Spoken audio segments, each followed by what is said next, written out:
Hey friends, welcome back to the shop. Hey, this episode is going to be a little bit different than what we typically do here in the shop, and partly because of two reasons. One, we have to upgrade a particular item, a particular large. Have to. Yeah, we have to. This is not just me talking in this one, because I love getting some tools in here. But in a recent episode that we were doing some recording on that will be released here soon, our little 26-gallon air compressor that we were so fortunate to get handed down from my parents when they were downsizing, unfortunately did not cut it. It's the little air compressor that couldn't. Yeah, it tried. It really tried, but it just could not give what we needed to get out of it. So I went on the trek for several weeks of trying to find a new air compressor that was going to meet not just the needs for now, but anything that we have a need for down the road. That's the first part of why we're doing this episode. The second part is, while I was spending those weeks of researching and trying to figure out exactly which one I wanted to spend the money on, there was only one video out there on YouTube for this brand. So in the spirit of sharing info and helping others as they're looking at particular brands to get, hopefully this will end up helping them out too. What we went with was a Puma 5 horsepower, 60-gallon, single-stage belt drive air compressor. And the reason why I ended up going with this one bought it directly from Air Compressors Direct. They had the absolute best prices out there. They also had free drop shipping with tailgate service. You can't get that at very many places at the cost of shipping these things. And I went with this particular brand because, one, their main offices are in Memphis, Tennessee.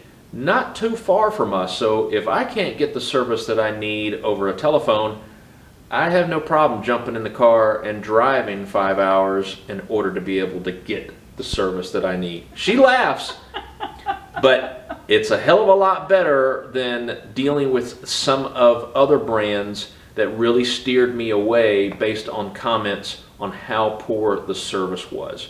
And Puma was the #1 sold air compressor on Air Compressors Direct. So all the things that I was really looking for really kind of made it a no-brainer. I had to do it. Real quickly, I just want to show on how well this was packaged up with crates, with bands, with bubble wrap to ensure that nothing touched it. And the shipping company, Saya, did an amazing job of ensuring that it was strapped into the truck and made it where it was supposed to go, problem free. And I do have to share that this purchase really comes by way of each of you that are actually viewing all of our episodes. Cannot thank you enough. Every single dollar that we make through all the episodes on YouTube goes right back into the shop, whether it's a part for a project or it's a tool to be able to complete those parts. So this is 100% self-funded by us and all of you for viewing. So thank you. Thank you. So we're going to really kind of get through and unboxing the crating of this thing, get it installed. We'll show you what we're doing, the parts that we're actually using on installing it, and then all the links for those particular parts will be in the description box. There won't be a whole lot of dialogue in some of it, but more of just showing you what we're end up doing and how we're doing it. This will be the first time that we've actually installed one of these big beasts, so it's definitely a learning experience for us. It's a Puma beast. A Puma beast. I can't believe we both did that and we didn't even know we were going to do that. All right, so by the way of movie magic, we're going to get this going and then we'll be back. All right, we have everything off the crates and in its place where it's going to go for now. Air filters have all been mounted on. It's looking pretty damn good right here.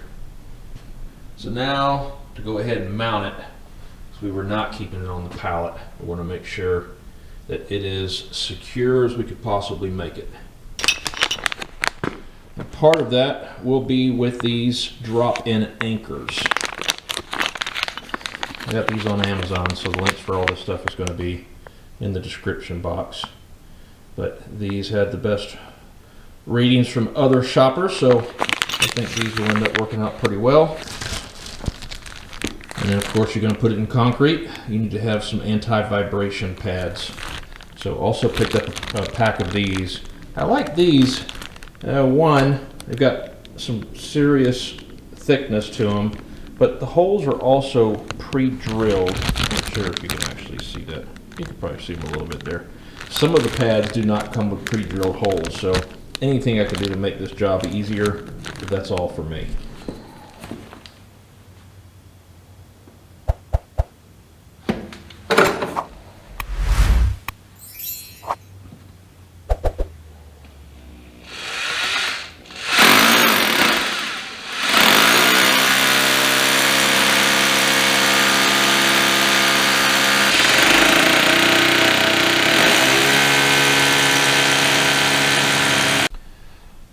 For the filter and regulator setup, I decided to go with the Merlin brand. This is from my favorite hardware store. You guys know, Harbor Freight. The big thing is I looked at a lot of the reviews on this one. Everybody was very impressed on how it did for their setups. Since we're not doing any automobile painting here in the shop, this is going to work just fine. We don't need one of the large triple filter $300, $400, $500 setups like some folks do. That's great for them, but this is going to be just perfect for us. Plus they had a 15% off sale, so I could not pass it up. For these drop-in anchors, there is basically a plunger inside of them that you need to have set in place in order for them to grab on that concrete. So I actually ordered this Simpson Strong Time drop-in setting tool, and we just basically bang it from the top and it drives the plunger down inside.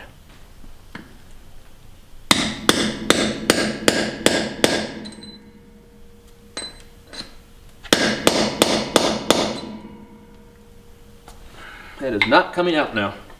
A few moments later. All right, tank is now secured to the floor. On the pads, rubber washer, metal washer, 3-inch long bolts. Also wired up this 250 volt cable with a plug on the end. This will actually give me the ability to use our outlet for both the welder as well as the air compressor, depending upon what I'm using. And now the rainbow of hoses. We've got our Flexzilla short whip that goes into the regulator and dryer. And we have our Giraffe Tools hybrid hose here. And then our Prevost hose on the reel. I would have loved to have been able to have all of these the same color, but it just did not work out with the sizes and lengths that I actually needed. This is what had to happen. It's going to bother the shit out of me, but it is what it is.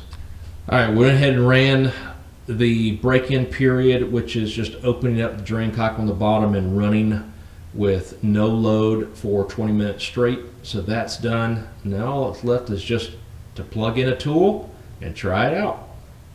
All right, last fittings are on. Let's go ahead and boot it up under load, see how it works.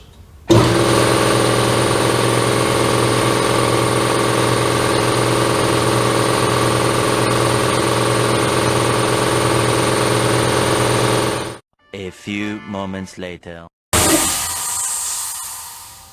I'll put a time lapse on the screen here showing how much time it took to go from completely empty to shut off.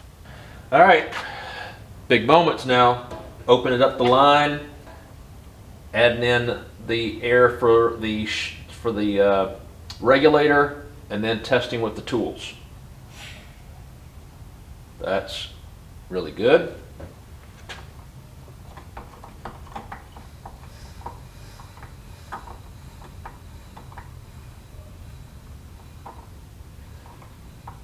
We'll go up to 60. Lock it into place.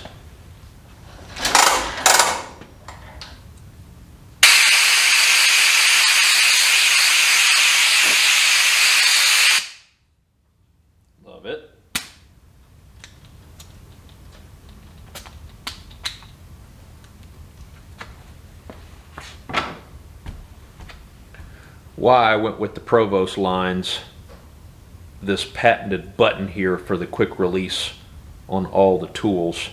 Seemed to be a big hit with a lot of folks, and now I understand why. Let's put on a tool.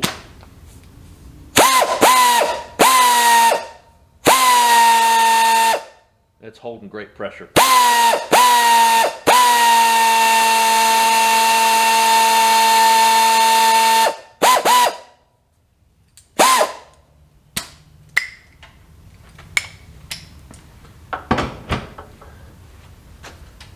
We have success.